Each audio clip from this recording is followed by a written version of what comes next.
Good morning. Morning, Jack. Morning, Tom. Morning, Phil.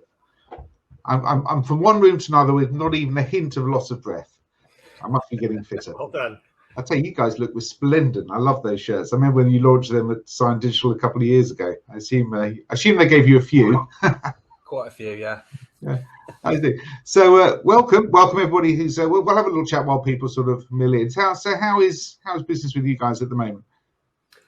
Well, it's been incredibly busy since March, Jack. In all honesty, it's different positions in the different markets that we operate in. Photo, it has to be said, is pretty challenging. Obviously, not a lot going on in terms of events, schools, photographies, cruise ships, weddings, that kind of things is very, very challenged.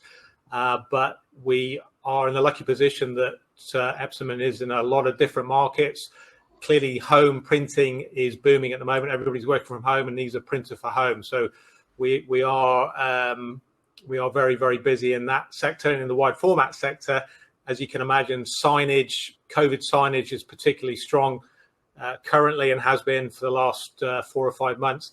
And textile production as well has been running very high. Personalization, something we're going to be talking about a bit later on. And that is definitely gathering pace. It's a trend that was already moving rapidly, and lockdown saw that accelerate dramatically. We're something like 200% of where we were last year in our textile business, and that hasn't had there's no signs of that slowing down. Good. I mean, this general feeling we get with our industry is obviously it's difficult, but there are opportunities, and we need to be smart. We need to be positive. And we all can't wait for things to be back to normal, but there's still plenty to be positive about and support each other and all those good things.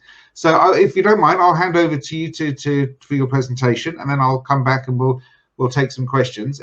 People watching, please do put your questions in the chat box, and I will put them to Phil and Tom when they finish their presentation. Over to you.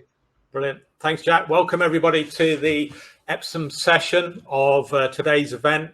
We're going to be talking briefly, it is quite a short session, only half an hour. We're going to be talking briefly about the myriad different options on ink sets that are now available. You may have seen some announcements from us at Epson over the last month or so, but critically talking about how you can generate profitable revenue streams from those ink sets. So just to introduce, because we did end up wearing the same shirt today completely by accident. My name is Phil McMullin.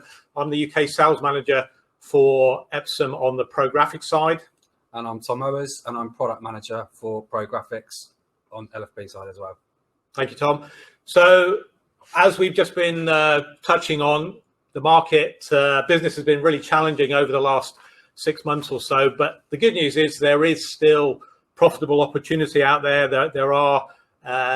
There is profitable revenue streams that you can tap into, and the myriad ink sets that are available gives sign makers, digital printers, print service providers, whatever you want to call our industry, opportunities to get into incremental revenue streams. So we do believe at Epson that we are now the only major manufacturer that's got access to all of the different ink sets. So we're talking about aqueous ink set, eco solvent, direct to fabric for textile, direct to garment, DTG for t-shirt printing, dye sublimation, UV, and now resin ink. So one of the key messages that we have been pushing over the last few years is that there is business opportunity within your existing customer base, and that is the branding opportunities that are represented and your customers are using to get their messaging over. So everybody's familiar with the idea of vehicle graphics, outdoor signage, billboards, etc. But what we've been encouraging our some customers to get into is the incremental branding opportunities. And Tom and I are wearing dye sublimation printed shirts. These are Epson printed shirts. We just kind of give you an idea of where that can go. We're also talking about label printing. We're talking about the ability to personalize items, mugs, garments, t-shirts, tote bags, mouse mats, anything that really has got a polyester coating for the dye sublimation technology. So what we would encourage people to do is look at their customer base. If you're not addressing all of those branding opportunities within your own customer base, and somebody else will be doing that. So you might be doing the signage already, you might be doing in better days some of the exhibition work, but somebody will also be doing the work where the labels and all of those personalization items as well. So the good news is that now with some of the product launches that you've seen from Epson and from other suppliers over the last year or so, is now pretty easy, and the cost of investment to get into these markets is really quite low. So for instance, you may have seen that Epson launched the SureColor SCF 100, which is our entry-level A4 dye sublimation unit, and that's coming in at under £400 to enable you to print onto anything with a polyester coating, whether that's a garment like this polo shirt that Tom and I are wearing, or whether that's a mouse mat or mugs. There is a huge amount of options out there that will allow you to promote that into your customer base. For example, another example, label printing. Everybody's familiar with the idea of using your signage printer, print and cut, and producing labels on a piece of self-adhesive vinyl, self-adhesive labels. But a lot of customers like their labels on a small roll. So Epson's got a wide range of label printers that start from just over £1,200, and that will get you into the label printing business as well. Again, it's about offering those additional opportunities into your customer base. Now, as well as the ink technologies that we've had for some time, you will also seen that we launched a couple of new and exciting ink technologies. One is the resin ink set that we brought to the market, and we'll start to ship units later this year, and also UV flatbed. Epson making its first foray into the flatbed printing market. In terms of the resin ink set, you can see one of the prints behind myself and Tom here, and one of the key differences on the Epson technology, as you can tell from the image there, is the vibrancy of the print that we're actually producing from the resin technology. So we're gonna investigate that in a little bit more detail as we go, and hopefully we'll have some questions from the audience where we can talk in detail about that technology. So it's really about advancing the flexibility and the options that resin technology allows you to print onto. So, for example, big growing market at the moment is digital wallpaper. Everybody's looking for that personalization. We're looking for different ways to get your marketing message across to your end customer, and digital wallpaper is a great example of that. Some of the ink technologies that are out there already are a little bit limited when it comes to some of the more specialist papers, uncoated papers in particular, and the resin ink technology is really strong at getting the best out of that. Traditionally, resin has been quite matte in its finish, quite flat, and if that's the kind of finish you're looking for, then obviously that's fantastic. But from a marketing point of view, most organizations are looking for something poppy, something vibrant, looking to get that message across. And with the new resin ink set that we've got, we believe we're able to do that. We're able to offer that to the market as Epson. If you want to see the product in more detail, we've only got one unit, unfortunately, in the UK because of the complications of COVID with manufacturing and shipping. We've only got one unit. You can see that if you go to the Epson booth now. We've got live demonstrations going on, printing on the new resin technology. But this is an example, as I say, of the print kind of image quality that you can produce on the product.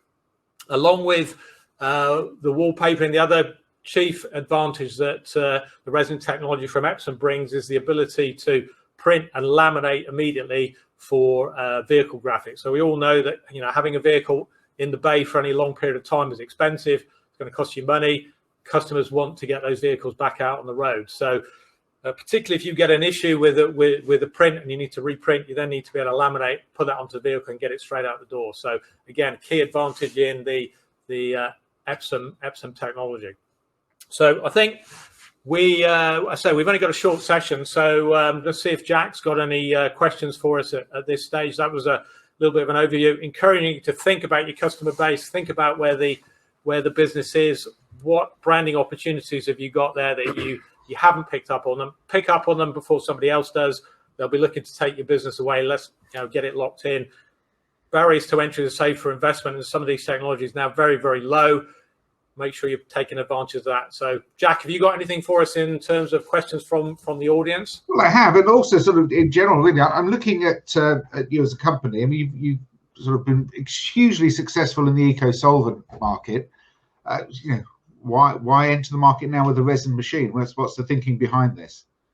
Great question, Tom. Do you want to pick that one up? Well, we've obviously been really successful, like you said, with eco-solvent. But now with resin and also the UV ink as well, it actually means we've now got a printer for almost every application in the sign and decor market. So it gives our customer base more options and more opportunity to produce more product and ultimately make more money. Okay. Paul has asked, does the resin ink stretch well for wrapping?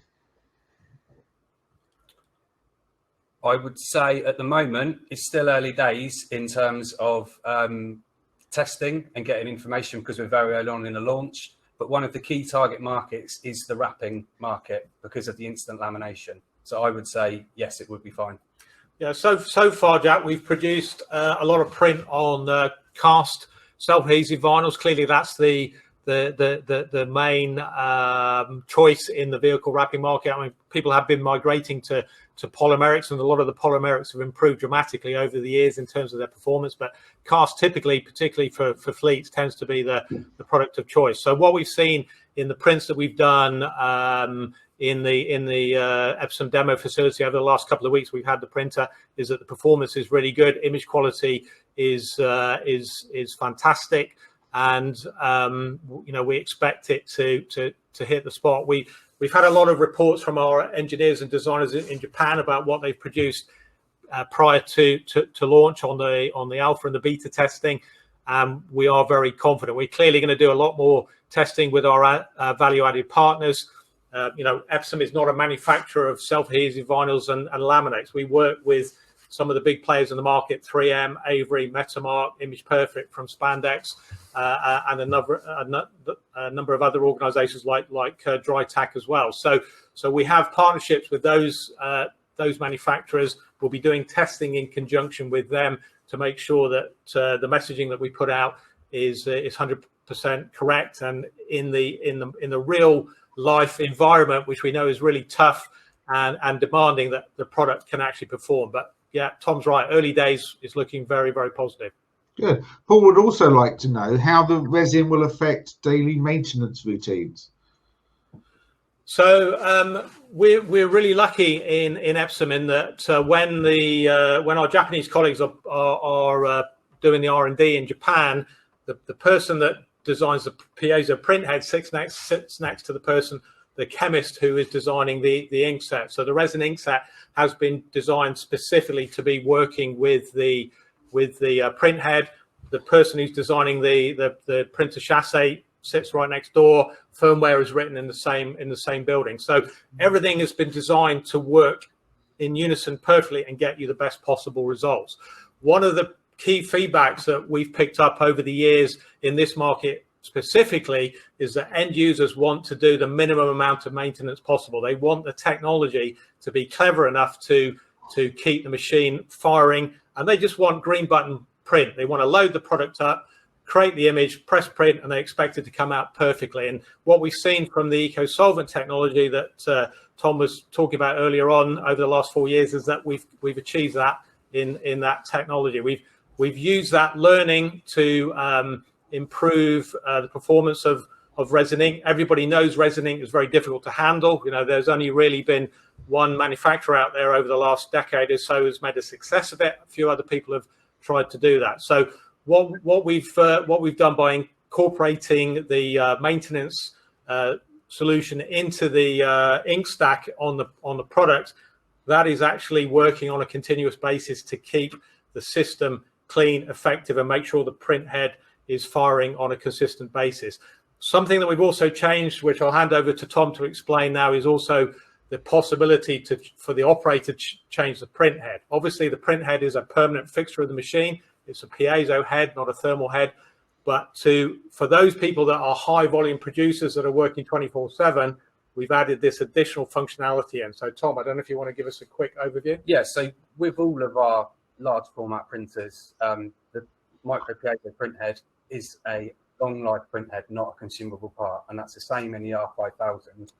But we have listened to our customers, and we're now giving trained end users the ability to change a print head in under 60 minutes if they do have an issue. So it's much less downtime because you're not waiting for a visit from an on-site engineer, but you can still be safe in the knowledge that it is a long life print head. Excellent. And so what are the real benefits to the end user of being able to swap your print head like that? It's minimizing downtime. So it's a long life head, so you shouldn't have an issue. But if you did, you could change it within 60 minutes, and rather waiting for an on-site visit from an engineer, potentially next day, you're minimizing your downtime. You can be back up and running within an hour and continuing with your jobs. Okay. It's kind of moving on to the next level, Jack. We've been operating in the production environment for many years now. We know that time is money for our customers, and we do have a very effective and efficient service organization that looks to get on site next day, best endeavors, and looking to get first time fix of something over 85%, so that end users can then get back up and running, because we know that downtime is expensive. So even with that kind of service level, we're still trying to move that on, trying to move it into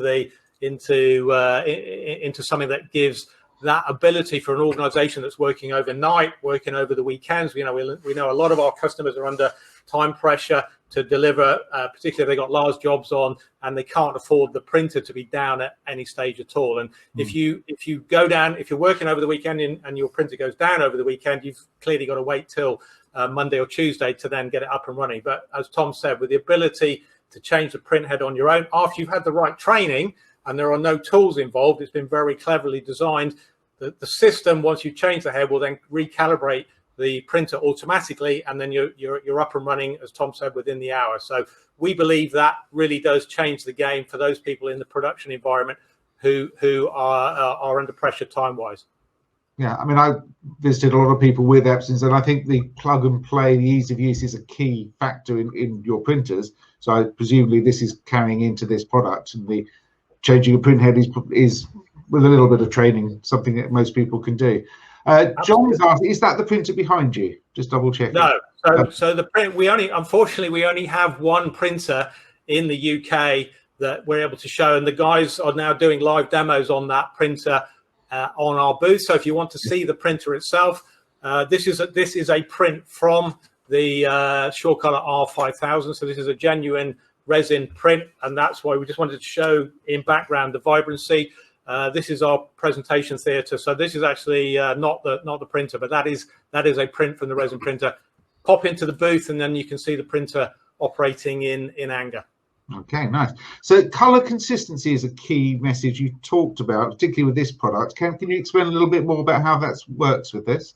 Yeah, sure. So obviously, if you go back in Epson's history of wide format, we cut our teeth originally in the photo and the proofing market, where absolute color, a wide gamut and the best possible color was a standard in the market. We set that standard. So we've taken that color consistency and accuracy from the photo and proofing market. We brought it into the signage market with the advent of our eco-solvent technology. And you can see that in the Shore Color S8600, our 10 color ink set, which is giving you the best gamut in the market. So one of the things that we picked up in our discussions with end users when the Japanese designers came over and talked to end users and our partners about what everybody wanted, they wanted that same color consistency on the new resin printer. And they wanted vibrancy of prints as well. They didn't want that matte finish that you normally see from a resin print. The way we're able to achieve it, we're going back to that print head again, that piezo print head that we talked about earlier on, and that designing of the ink chemistry by this same team, so they're working in unison. the ability of that piezo print head to consistently deliver those drops onto the media, making that drop size consistent, and the accurate dot placement is the key to this. Our droplet size can go down to 4.7 picaliters, so it's a very small droplet size for a resin ink set, but that print head can deliver lots of different droplet sizes. It's able to do that from the same nozzle, depending on how quickly you want to print, whether you've got it in quality mode, whether you've got it in production mode. So that's a key part of that. Obviously, the ink chemistry is really important as well. You have to start off with a really high quality ink set, but that ability to place those drops consistently, that's where you get the reproducibility of the quality from hour to hour, from day to day, from week to week. And we believe we've set the standard in the Aqueous ink set. We've set it in the EcoSolvent ink set. And we believe that with the new resin set from Epson, we're going to be doing that in the resin sphere as well. Yeah. And what are the main application areas there? Is it what are you looking at in terms of the level of quality and vibrancy you get? Well, in terms of application, it opens up medias, a lot more medias than EcoSolvent. For example, uncoated papers, fabrics, wall coverings, where EcoSolvent would perform well, but not exceptionally. So it gives customers, more opportunities. Okay. Thank you. On the subject of that, Den has asked, I like this, the shirts you guys are wearing are very striking. I appreciate that. Were they printed post-manufacture, or have you produced them from pre-printed material? So there's a little bit of a story behind these shirts, and we have got some more in production that we're going to be showing off with the fluorescent technology we've got on dye sublimation. They're in production at the moment, so when we have the next event, we'll be showing off the fluorescent colors as well. But these shirts were designed, the designs were actually produced by Birmingham City University students, so we sponsored the university to come up with the design, and we picked a handful of the best designs that the students came up with.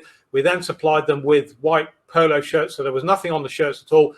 The shirts were already made up, so they were already fabricated into polo shirts. They were completely white, and then we asked the students to print on an Epson dye sublimation printer their design, and then they used the heat press to put the designs on. So this is what I was talking about earlier, Jack, about looking at those branding opportunities within your customer base. We all know about workwear, but most people see workwear as the logo and maybe an emblem on the shirt. It's not particularly exciting. It's not particularly dynamic. It doesn't get the marketing message across. And what we're trying to suggest to some of our customers, say, look at what else you can do in terms of designs to get your marketing message across. We're just trying to add a little bit of zing to the presentation, make it a talking point. People either love the shirts or they hate them. I've had equal messages on social media about when I've been wearing the shirts, and people comment either way. But it's a talking point, and that's what we're trying to achieve here. So again, it's a different type of ink technology. It just shows you what you can do. A reminder: you can be looking at investing in dye sublimation technology from Epson for £400 for an A4 device. If you want to do these kind of shirts, we've got a 24-inch roll-to-roll device, which is less than £2,000 as an investment. Obviously, you need a heat press as well, but it's a pretty low. The barriers to entry are pretty low. Yeah, ideal for your home users, of course. Absolutely. Yeah. So Colin has asked, Phil, you've talked about UV inks. Is this the new flatbed? If so, when will this be available, and what other information can you tell us about this product? Okay, great question. So we talked about the different ink sets that Epson has been involved in over the last developed over the last 7 years. Critically, what we found is our piezo print head is able to cope with all those different ink sets. So that's really where we've been able to open up our R&D team in Japan. UV ink technology is something we are familiar with and have had in our portfolio for about 3 years now with our industrial label printer. That retails for something over £400,000. So if you're a label converter and you want to digitally print UV, you want to digitally print labels, and you want the UV abrasion resistance, you want to put a lacquer on there to give a kind of 3D finish. We know all about that from our label printer. Cole's right is that we're now stepping into the flatbed area of technology. The product was announced a few weeks ago. It should have been announced at Drupa. Sadly, as we all know, Drupa didn't take place, and there was some delays in our manufacturing and beta testing because of COVID. That product line is now starting to ship. I believe we should start to see the first unit arrive in Germany over the next few weeks. We do have a beta unit delivered into our European Technology Centre in Paris. Unfortunately, we can't get to Paris because it's locked down, but the engineers are starting to do some remote training on the technology, and we should look to ship units in anger sometime January, February into the UK. We're really excited about it because it's got a very wide gamut, all the usual advantages of UV technology, but it's not, as I say, completely new to us because of our experience with the industrial label printer. But it does give the option for anybody who's an Epson fan, who's used to the kind of consistent, reproducible image quality that you can get from our technology, and the reliability, can now look at an entry-level system for UV printing. So yeah, very exciting times for us. Excellent. Now, Phil has asked a media handling question. He says that most self-adhesive cast materials are quite thin. What's the maximum thickness of substrate that your systems can handle?